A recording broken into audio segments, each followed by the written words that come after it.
Hello everybody, Does1253 here, and today I'll be talking about two weapons, because in my last video people said they wanted me to talk about these two weapons. These are the 18A7, or the model 18A7 shotgun, and the m1a1, also known as the m1a1 Thompson. So, the 18A7, or model 18A7, is the Winchester model 18A7, which was a lever-action shotgun designed in 18A7. It was probably the first single-barrel, lever-action shotgun to see widespread use, and even today is still considered quite a powerful weapon. As for that, obviously it's a lever-action, but that doesn't really say much, since obviously there's not much to talk about with this weapon. I'm sure this weapon still sees use today, but I'm sure enough that let's just say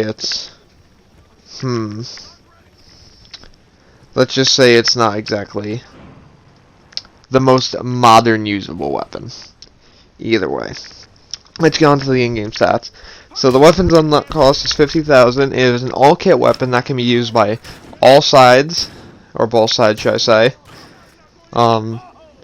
It's only a single fire mode. It has 7 shells in its it has 7 shells in its tubular magazine, I guess it would be called. And as for effects, the stats on this weapon say it does 80 damage. I'm guessing that means 80 damage per pellet, but it drops off very, very fast. This weapon's range is quite terrible. And they say for its range it's 30. I'm guessing 30 meters is what they mean by when it completely hits minimum damage. So just mind you that I don't know the exact stats of this weapon, but I can say this. So in most people's description of the 18A7, they put this as a very high damage shotgun with a very slow speed. I completely disagree with that altogether, mainly because of 3 unique yet really strange aspects.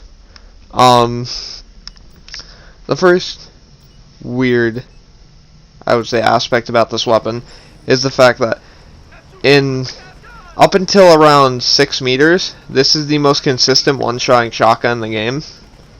But outside of 6 meters is the least consistent shotgun for getting kills in the game, which is very strange. Secondly, people describe this weapon as having a very slow pump speed. That is actually wrong. This actually has one of the fastest pump speeds of all the weapons, even though it's a lever action. And the reason why is because you can actually shoot before the action finishes on the gun, and it'll still fire. So you can literally just keep spamming the trigger, and you'll actually fire much faster than most other shotguns that are pump action, aside from maybe the Spaz 12, but the Spaz 12 is also slam fire, which is a different type of pump action. Other than that, the main issue, or the main other cool thing about the gun, is that when you reload, you can actually shoot the second if you keep fire, if you press the trigger while it's loading, it'll load the next shell, and then it'll fire it extremely fast, because you're already doing the pump animation when you reload it for the last time. So the thing is that this weapon has extremely fast handling because of that, because you can cancel most of the actual things you're doing with it. But as you can see right here, aside from the lag right there, you can see it took me 3 shots from that range to get a kill with this shotgun, which is terrible, because if you guys know the Spaz 12 or the Stakeout, even without their maxed out attachments, they could get 1 shots at that range. And even here, I'm getting hit markers for only 30 health. So I don't know if it's an accuracy thing, or if it's a damage drop-off thing, but something with this gun is not right. Aside from that, my overall opinion is that if you're going for the Syndicate gun, grab this gun. If you're not going for the Syndicate gun, I don't know, I wouldn't get it. In all honesty, I just wouldn't get it. It's not it's terrible or anything, it's just, it's not a weapon I would recommend personally, although I can see why people like it. As for any other opinions on the weapon, overall, I think this weapon is just terrible, especially because it costs extremely. It costs a lot of money for something that isn't very applicable in many situations. Aside from that, if you guys want my perfect build, literally just run it naked. The sawed-off stock is good, but I wouldn't. That's more of a personal preference thing. But overall, I just like the weapon base. If I'm going to use it, I'm going to use it in base. Maybe sawed-off stock every now and then, but never run the short barrel because that just makes the weapon even more inconsistent. Aside from that, yeah, that is my review on the Model 1887. I don't know why you guys requested it to me, because I'm not gonna lie, I still believe this gun is absolutely terrible. But aside from that, soon enough we'll be getting into the second weapon, which I will be pulling up right now, and that is the m1a1 Thompson. So the m1a1 Thompson was developed by John T. Thompson in 1917, and it was used during the 1920s and 30s for crime.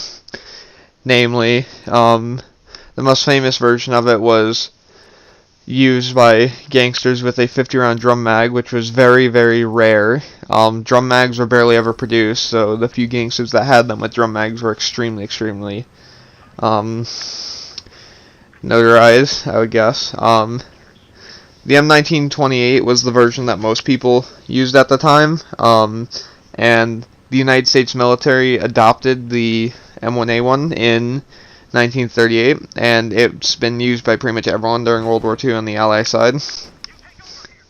So, the main thing that makes the Thompson so good in real life is because it fires 45 ACP ammo, which is extremely, extremely strong. If you guys don't know, that's the exact same damage as the, that's the exact same damage as the, or in real life, that is the same thing as the freaking, if I can say it right, Jesus Christ, M1911. They actually use the exact same weapons, the exact same round in real life, and they were used during the same time, so cool little fact there. Either way, let's go over this. So the M1A1 is a all-kit, all-faction weapon. It doesn't give me the price for it, but fires a rate of fire of 725 rounds per minute, which is actually, believe it or not, in real life wrong, because the Thompson the M1928 version fires at 1200 RPM, and the M1A1 fires at 600 RPM. So this weapon should actually be shooting slower than it does in Hardline, and it should probably be dealing more damage. Either way. Fires 45 ACP, and it has 30 rounds based, or it can have 50 rounds with extended mags, which is from what I believe the biggest boost extended mags gives to any weapon in the game. It also has a reload time of 3.73 seconds when empty and 2.25 seconds when there's ammo left in the mag. Its bullet velocity is 320 meters per second, and its damage is 25 to 15. So, I don't have the recoil stats, and I'll go over like some of that stuff in a second. Where do I begin with this? Thompson. How could you fuck this up? And if you guys don't know what I mean, simply put, this is not the way the Thompson should have been portrayed. Because I am sorry to anyone who likes the Thompson or anything. This is not the way a Thompson would be used. Mainly, my main critique of this weapon is that 25 max damage is terrible for a weapon that only shoots at 725 RPM, especially as an SMG. And the main reason why is because there are guns like, hell, the MP5, or even better case, the M16, or, pretty much 90% of the assault rifles, even some of the slower firing ones, not only have more range than you, but also have the same shots to kill as you. And the only thing you have over them is maybe a little bit of rate of fire and a bigger mag size. That's all you get. And not only that, you lose accuracy as well compared to the assault rifle. So I don't get the point running this weapon on any class besides maybe professional. But there are also better options there. As for what I think they should have done to this weapon, what they should have done was decrease this weapon back down to 600 RPM, give it a bit better range, like make it make its damage extend that to like 20 meters or something like that, and give it a 3-shot kill.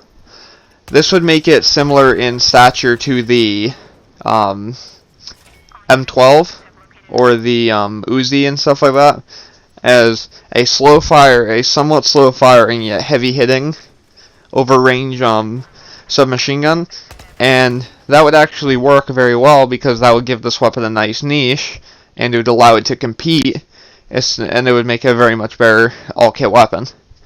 Aside from that, though, time for me to go over my opinion of this weapon other than that. The weapon can be borderline next to useless in some cases. Other times it can be fairly useful.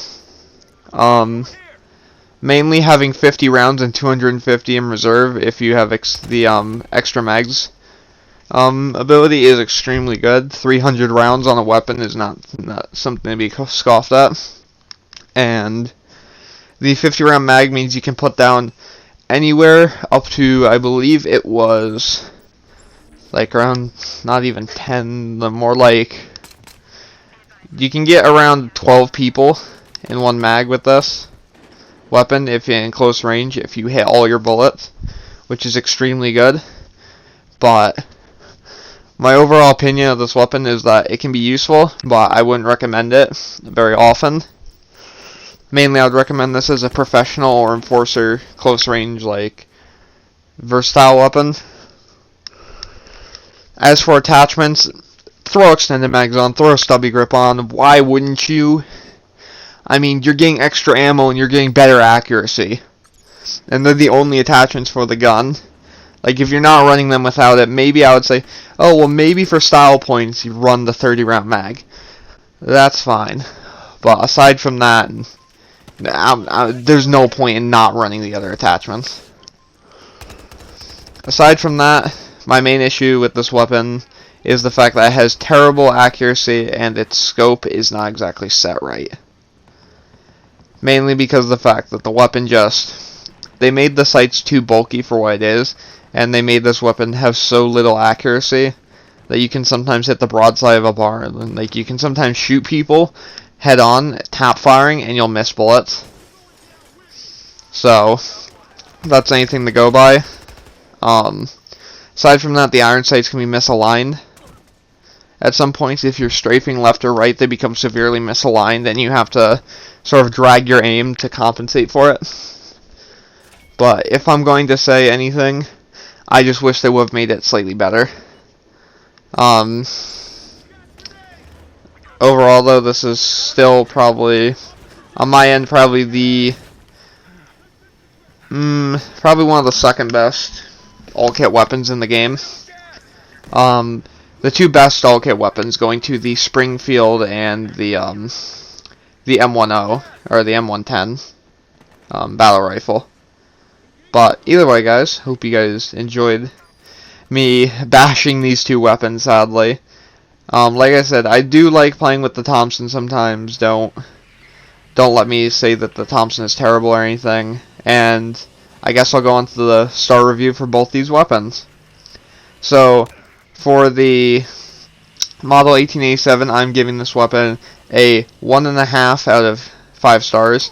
Mostly because it's too inconsistent to be used, and due to its lack of attachment options and its high skill curve to actually use the weapon effectively, I don't think it's useful to most classes, and the one class that could use it very effectively, which is Operator, has other weapons that can kill much better and much more consistently over range than it. So that's my opinion on that. For the Thompson, I will give it a 3 out of 5 stars. Simply put, it's an average weapon that's slightly underpowered compared to its other weapons within its own category of weapons, and overall needed a buff, but it can still be used serviceably, and it has a massive mag size to compensate for its terrible accuracy.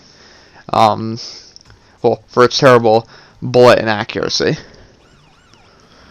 So yeah, guys, that is my review of these two weapons. So apparently y'all just love commenting what you want me to review next, and it gets really kind of irritating because I have gameplay with a lot of these weapons.